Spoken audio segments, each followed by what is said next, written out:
I'm Carol O'Halloran. Welcome to the show. If you're between 50 and 70, do you call yourself a midlifer or maybe a middlescent? Boomers seem to get such a bad rap these days. I much prefer being called a middlescent because middlescence is similar to adolescence. It's a time for self-discovery, a new direction and fresh beginnings. And that's what this show is all about, trying new things, or maybe just doing the thing you've been wanting to do for years. Now, do you have a fire escape plan, a working smoke alarm? We kick off the show today with more important info from Fire Rescue Victoria. Please join us in the 5-minute fitness, and then we're going to find out about the many different programs offered by Balwyn Evergreen. They cater for all ages and levels of mobility to keep us all having fun.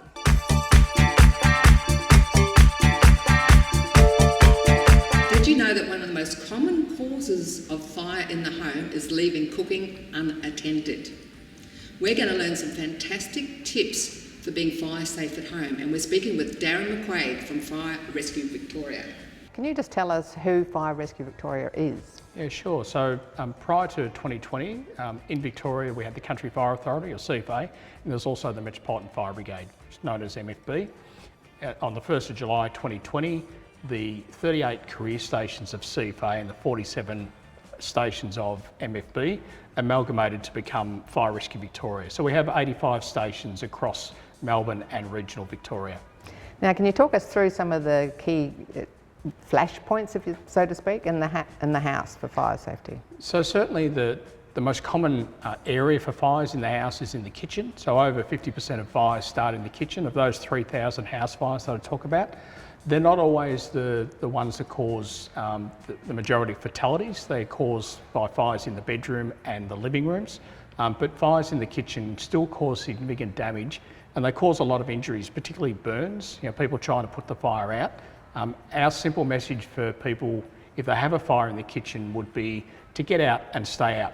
If they do have a fire extinguisher or a fire blanket and they're competent in using those, then sure, try and use them. But if the fire is getting too big, the safest thing to do is to leave the home, take people out with you, stay out and call 000. So the first thing is don't leave your cooking unattended. That's the most important message in the kitchen, is don't leave your cooking unattended. Now, if you do get a frying pan that sets on fire, you don't put flour on it or water on it. What are the things you don't do? Now, certainly don't put flour or water. So those things can, or certainly the flour can make the flame bigger.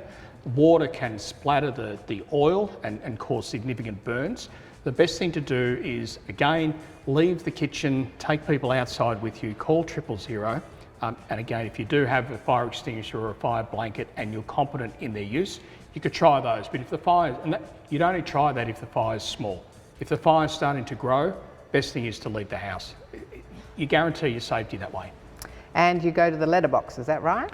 The best thing to do is to have a home fire escape plan, and that's just simply drawing a diagram of your home, showing the exits, both the doors and also the windows as a secondary exit if you can't get out through the door, and have a central meeting point so all the family members meet at the one point. Mostly, commonly, is the letterbox. Now, what about the other things in the home, like the electrical appliances in your home, like the clothes dryer? Can you talk us through some of the other things to watch out for? Yeah, look, the home's got a lot of risks in it, and they're mostly things that are powered by electricity or batteries, and battery-powered devices now are causing an increase in fires, and so there's some messages around how to charge batteries properly. So I certainly don't charge anything on a soft furnishing, so I make sure it's on a non-flammable surface. Most, whether children and adults, are still charging devices on their beds or under their beds. We highly recommend you don't do that. Now that's a very important point. Well, because you don't know if the battery's been damaged, and that's where the fires do start just completely unexpectedly, and people have had fires start just in their pockets, for example, with phones, but they are typically where the battery has been damaged to some degree. And so charging them on non-flammable surfaces, if they do catch fire, the rest of the home's not going to catch fire. But again, like any message in the home, it is about also having a smoke alarm so that if that happens and you don't see it, that you're alerted to the fire fairly early.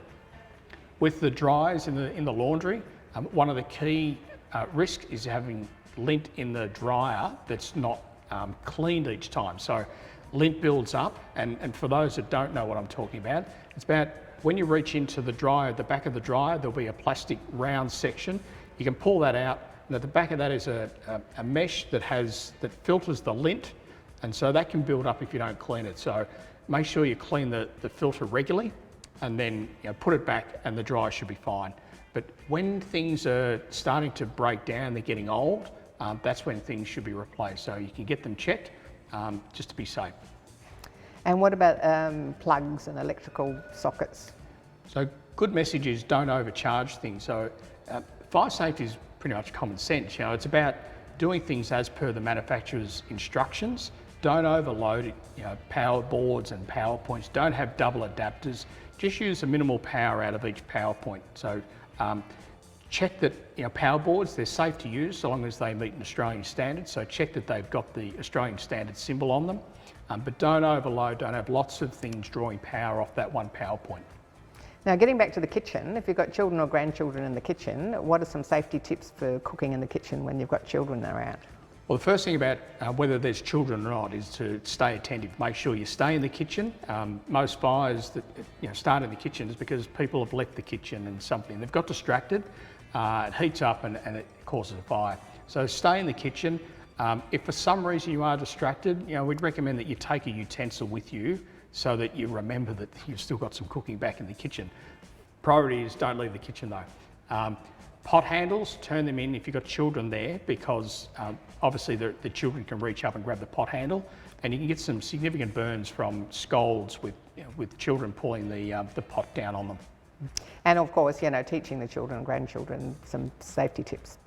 Yeah, and look, if they're in your home, make sure that they're familiar with your home escape plan. And I'd recommend that you get them involved in designing it and testing it. Make sure that they practice to get down low under the smoke lane. You can create a bit of a fun environment for them to learn in, and they can draw the home escape plan with your help, and that helps them learn about drawing, but also about the meeting point. And you could also get them to test your smoke alarm. So teach them how to test a smoke alarm, so that's a lifelong lesson that they learn. So as they grow up or go home, make sure their parents are testing their smoke alarm. It's the number one message we have, because most people die in house fires at night when people are asleep, and when people are asleep, you can't smell smoke.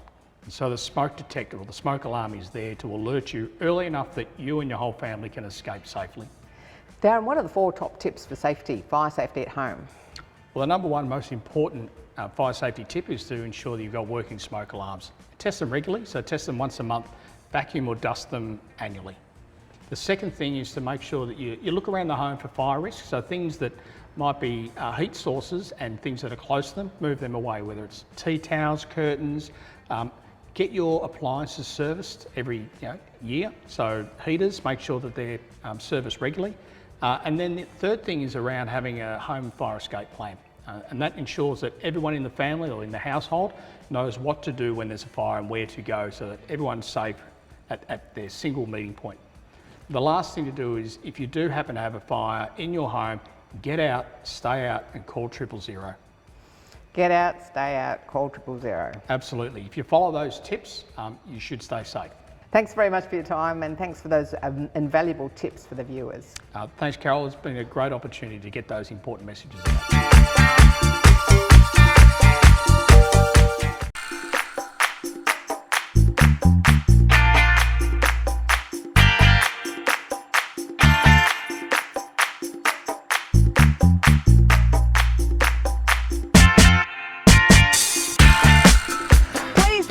In 5-minute fitness. It doesn't take much.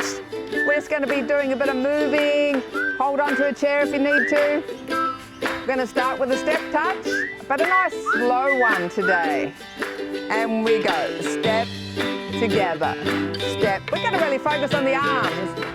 Big arm sweep. If you want to sing along, go ahead.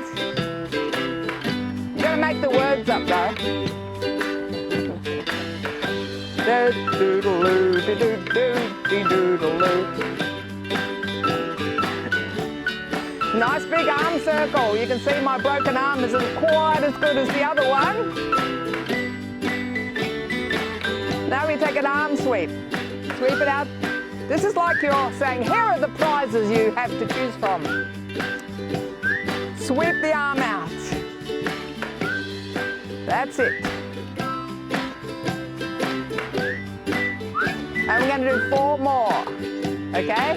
4, 3, 2, 1. Now we do faster. Step, touch, step, touch, step, touch, step, touch. Now, either sit down or don't do the arms for this. Sweep, sweep, sweep. That's it. Put the bounce in your step. You know, the first video I ever did, fitness video for over 50s, back in the 1990s, was called Keep the Bounce in Your Step. So keep that bounce in your step.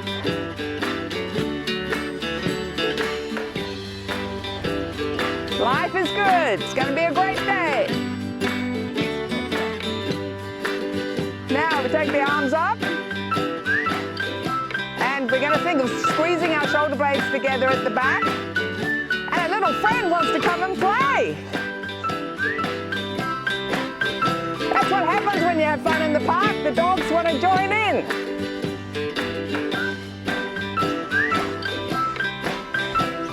He's a happy little chappy. So we're really focusing on squeezing the shoulder blades together.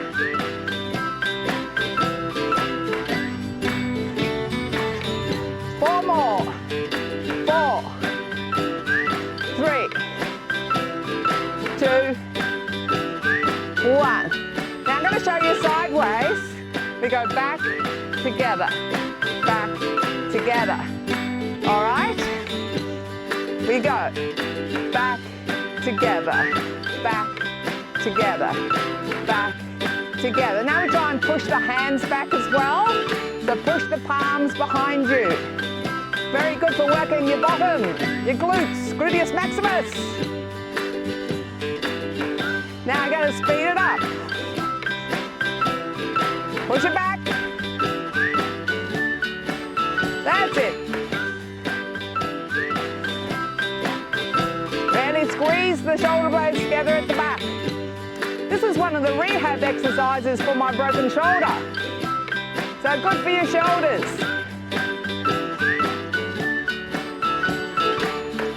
I can't whistle at the same time. Step, touch. Take the arm sweep again. You can do it in a park. You can do it in a chair. You can do it on the beach. You can do it anywhere. All right, we ready to get the elbows up? Are we ready? Okay, we got this. Elbows up. Together. Squeeze those elbows and squeeze your shoulder blades at the back.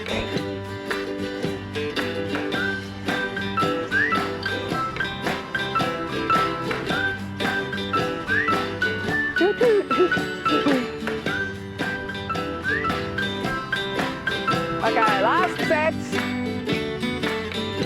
Hold it there, leg to the back. Back, together. Back, together. Back, together. Now, speed it up, speed it up. Back, back, back, back, back, back, back, back. We did good. Repeat after me. I did good. I did good. We did good. We did good.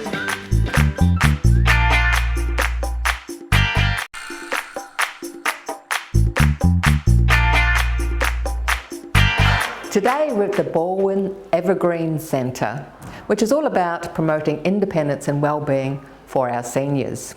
To find out more about what they do, we're chatting to Tina Hogarth-clarke, who has over 20 years experience in health and aged care. Hi Tina, it's great to see you again. Hi Carol, welcome to our centre. Now, the overall philosophy of Balwyn Evergreen, what is it?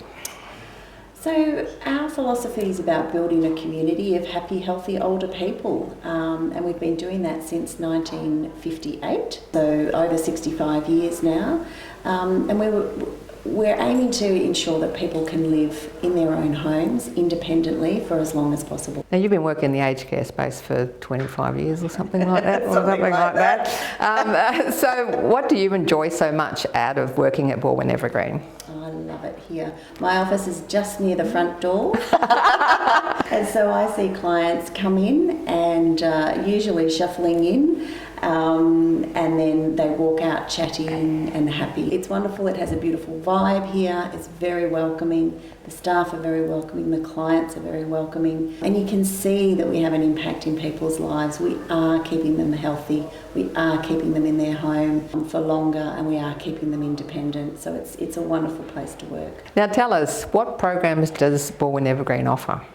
We offer programs that are all around social support, so we're encouraging people to live happy, healthy lives within their community. Our programs include exercise programs so that you can maintain your strength and mobility. We also offer lunches and entertainment at those lunches. We do an outing once a week. We'll take a bus or two buses sometimes of clients out to all different locations all around metropolitan and even regional. And we have music programs and of course a volunteer, aged care volunteer visitor scheme. Can you tell us about the range of fitness programs that you offer? Yeah, sure. So we have very gentle exercises, so that's more for people who have maybe just come out of rehab, so they're gentle seated exercises. We also have a seated aerobics class, so if you still don't have the confidence with your balance, you can still have a bit of fun with the exercise to music. And then we sort of go a bit more up to a strength class as well. We have the men's group, as you see behind us. And then above that is our exercise music class. So that's sort of the dancing, and that also includes resistance exercises as well. But we also have Tai Chi, which is great for balance, and we have a meditation class as well.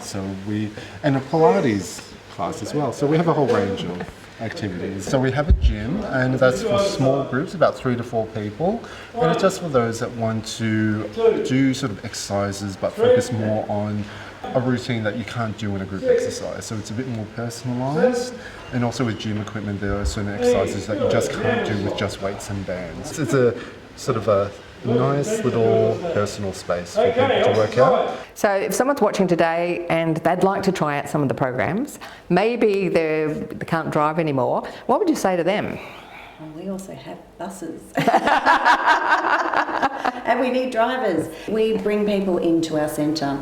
So if people are not as mobile or don't have a way, can't drive, or don't have a way to get into the centre, we'll come and pick you up and then drop you off at the end. So there's no excuses not to attend the centre. So if a man's watching today and thinking, oh, the men's fitness class looks a bit interesting, I'm a bit nervous about coming, can I just come along and maybe try it once, see what I think? Absolutely. Absolutely. There's no need to be nervous. Majority of our clients didn't arrive with friends and have made friends since then. So that's what we're set up for, building community. And yes, you can come along and give anything a try. First visit is free. So if you like it, you can sign up. And if you don't, we can help you find something else that you might be interested in. After the first visit, which is free, then it's just a very affordable price, is it? We receive funding through the Commonwealth Home Support Program. So all of our programs are subsidised, so it's a minimal fee. Or if you're on a home care package, you might be able to use your home care package to pay for the fees as well. The Aged Care Volunteer Visitor Scheme, however, is free.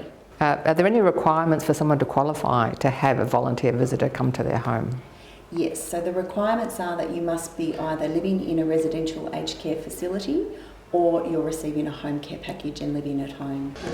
Hey Philippa, I saw you having a good go there in the exercise and movement class. Yes, it's a great class, really good. Yeah. How long have you been doing it for? Probably about 6 months or so now.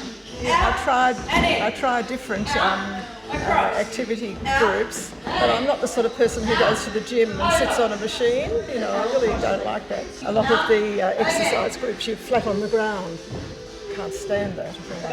Like a beached whale, actually, on the ground. But this offers good variety and lots of balance exercises. So you've got your cardiovascular fitness, you've got your balance, you've been doing it 6 months, so you think you're going to keep going with it? Oh yes, I love it. And the thing that I didn't take into account for a start was the socialisation.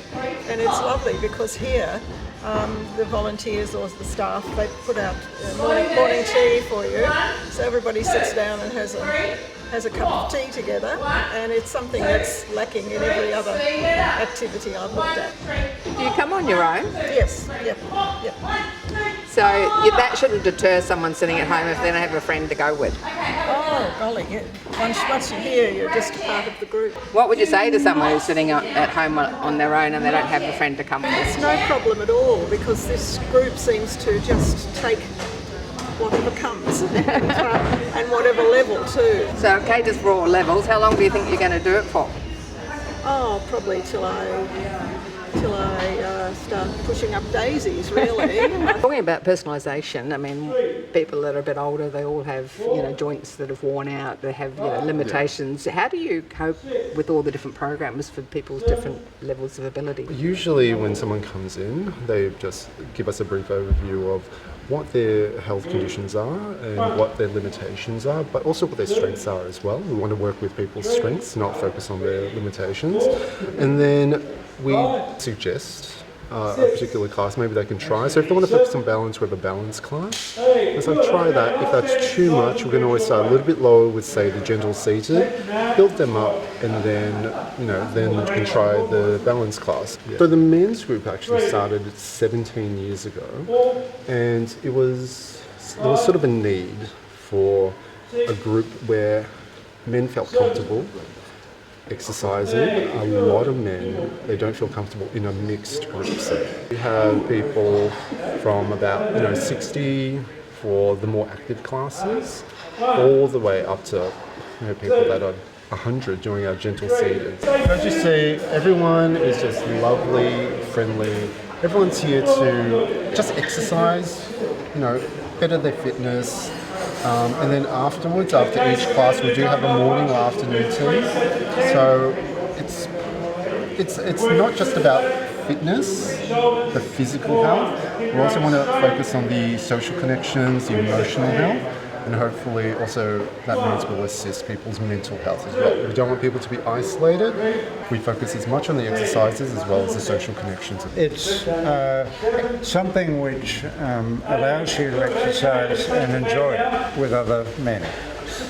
On Tuesday it's a mixed group, and again it's a nice social experience for people.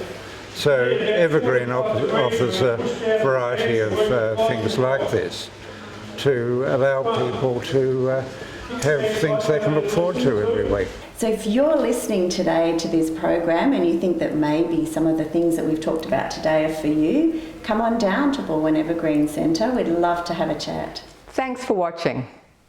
If you're inspired to get out, get active and make new friends, and you're not near Balwyn Evergreen, check out your local community centre or ask your council. When it comes to fire safety, remember to always charge your phone and electrical devices on a hard surface which doesn't burn. For more tips, go to Fire Rescue Victoria or the fire service in your state. All guest info is also on our website. Catch Up TV episodes are also on the website, YouTube or CTV Plus, on demand and on the app. We look forward to connecting on Facebook and Insta. After watching today, I hope you'll join me and become a middlescent. Join us each week exploring new activities.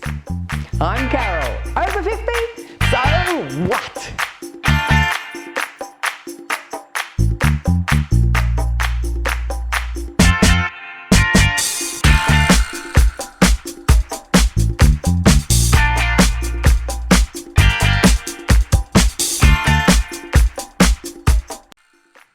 Thanks for watching our TV show.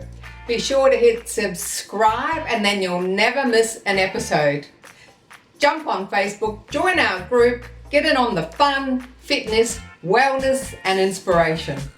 I'm Carol, over 50. So what?